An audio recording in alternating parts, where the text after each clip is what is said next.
How to extract oil from plants. Essential oil is a valued component of plants. It is used in cosmetics, aromatherapy and medicine. Pressurized stem extracts the volatile plant oils. The steam then cools into a liquid that contains both essential oil and the water used to extract it. This process, known as distilling, is the same procedure used to make distilled alcoholic beverages. Things you will need: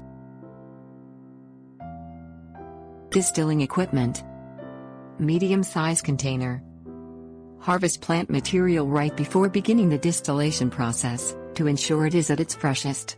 Plants that sit after harvesting and before extracting essential oils can become desiccated and some of the essential oils can evaporate. Fill the still approximately half full with plain water. Place plant materials in the steam basket of the still. The steam basket sits above the liquid, similar to a kitchen steamer for vegetables. Fill the steamer with the plant materials but do not pack them in tightly. Place a receptacle under the outlet valve of the still to catch and hold a resulting liquid, which is a mixture of water and distilled plant oil.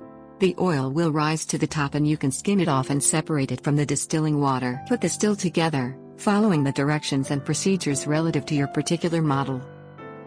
Turn on the heat source. Allow the still to extract the oil from the plant materials. Tips: warnings. Carefully and thoroughly follow all instructions, directions and recommendations of the manufacturer of your distilling equipment.